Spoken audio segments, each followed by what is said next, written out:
50-60 বছর বয়সও যদি হয় সেদিন তো আমরা চালাইতে পারে, আমরা খাওয়াইতে পিন্দাইতে পারে, আমি সেই রকম মানুষের কাছে বিয়ে শাদী করবো।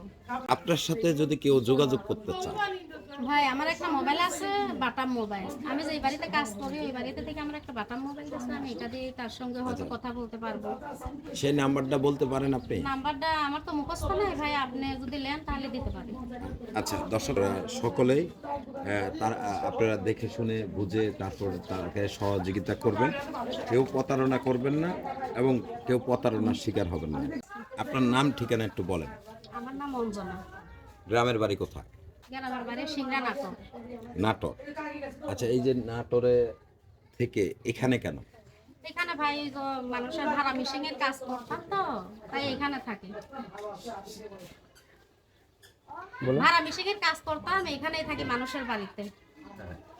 তারপরে বলেন। এখন ভাড়া মিশিংটা মানুষের যেখানে কাজ করতাম ওইখানে দোকানটা উঠিয়ে ফেলছে বলে রাস্তার কাজ করতেছে, এখানে এই কারণে আর আমার কাজে লেই নেই, এখন বন্ধ আছে।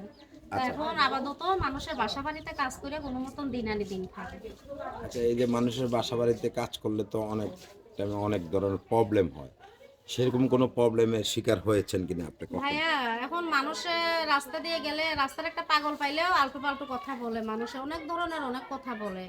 কেউ খারাপ কথা বলে, কেউ বলে কাজ করো না, আমার সাথে আসো, তোমার টাকা পয়সা দিমু, বেকার এত সুন্দর মানুষ কাজ করো কেন মানুষের বাসা বাড়িতে। তখন আমি বলি ভাই, আমি যদি খারাপ কাজে যাইতাম তাহলে আর তোমাদের বাড়ি কাজে যাইতাম না, তাহলে মানুষের কাছে 2 নাম্বারই করে খাইতে পারতাম। আমার একটা ছেলে আছে, ছেলেটারে নিয়ে খুব সমস্যা আছে বলে এই কারণে প্রতিবেদন আইছি। আচ্ছা, তো আসলে বিয়ে হয়েছে কত বছর আগে? বিয়া হয়েছিল 16 বছরের কালে। আচ্ছা, তো এখন কি হাজবেন্ড আছে? এখন হাজবেন্ড নাই বলেই তো প্রতিবেদনে এসেছি ভাইয়া। আচ্ছা, তো আসলে এই যে কি হয়েছে আপনার স্বামীর সাথে যদি একটু বলতেন। ভাইয়া স্বামীর সাথে কি হয়েছে, স্বামীটা ভালো না, নিশা টিশা খাতো, মারধর করতো, কাজ করে যে কটা টাকা পাইতাম অত্যাচার করে টাকাটা নিয়ে নিশা খাতো।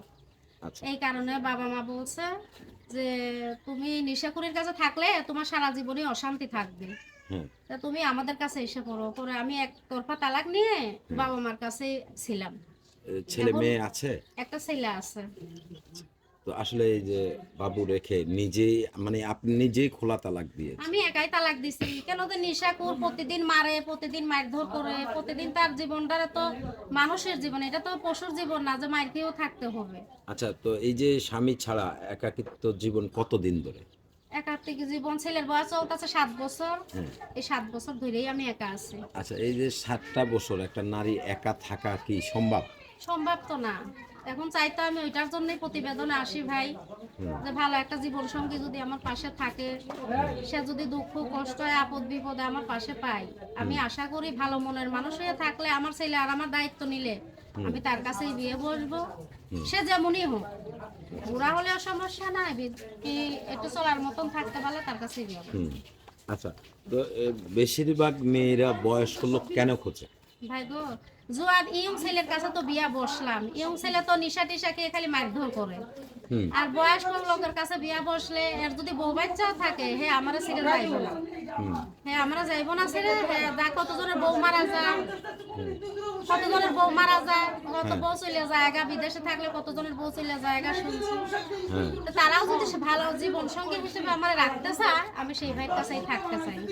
আচ্ছা, তো আসলে এই যে মানে বউ চলে গেছে কিংবা বউ মারা গেছে, এরকম লোক হলে যে বিয়ে বসবেন, আসলে এরকম লোক কেন চয়েস করবেন? এইরকম লোক চয়েস করছি কেন যে তাদের বউ চলে গেছে, হয়তো তারা হয়তো আমার ভালোবাসবে, হয়তো আমার ছেলের দায়িত্বটাও সে নিব, এই কারণে আমি সেরকম লোকই চাই। আর যারা বিয়ে করে নাই, অল্প বয়সী ছেলেরা শুধু কথাই বলবে, সময় কাটাইবো, আমাদের জীবন নিয়ে ক্ষতি করবে, কিন্তু তারা বিয়ে করবে না। বাচ্চার মারে কখনো ইয়ং ছেলেরা বিয়ে করে না। আচ্ছা, সবশেষে আসলে আপনি কি চাচ্ছেন মূলত? আসলে সবশেষে আমি একটা ভালো জীবন সঙ্গী চাই, যে আমার দায়িত্ব নেবে, সে আমার হয়তো মানুষের বাড়ি কাজে করবে না, দিব পাঠাইতে, আমি তার বাসায় থাকবো। বয়স কিরকম হতে হবে, মানে কেমন বয়স হলে? যেমনই হয়তো আমার বয়স যেরকম হয়েছে হয়তো আপনার বয়স কত?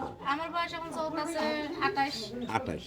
দেখা গেল যে 50-60 বছরের একজন আসলো, তারপরেও আমি সেইটাই মেনে নেব। আপনাদের নিজ দায়িত্বে সে পর্যন্ত সকলে ভালো থাকবেন, কেউ প্রতারিত হবেন না। বিয়ে শাদীর বিষয়ে ইউটিউব কর্তৃপক্ষ দেখে না, আপনারা আপনাদের নিজ দায়িত্বে তাদেরকে সাহায্য সহযোগিতা, বিয়ে শাদী যা কিছু আছে আপনাদের নিজ দায়িত্বে। ইউটিউব কর্তৃপক্ষ এই ধরনের কিছু দেখে না।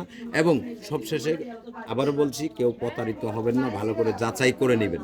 আপনার কিছু বলার আছে? আমার কিছু বলার আছে ভাইয়া, আমার আলতু পাল্টু কথা বলবেন না। আর আলতু পাল্টু কথা সেই বলবে যে আমার দায়িত্ব নেবে, তার সাথে আমি আলতু পাল্টু কথা বলতে পারবো। আর অন্য আলতু পাল্টু লোকের সাথে ফোন দিয়ে খারাপ কথা আমার বলবেন না। আমি মাপ চাই, ক্ষমা চাই। আপনারা ভালো মনে যদি আমার পাশে থাকেন তাহলে থাকতে পারেন।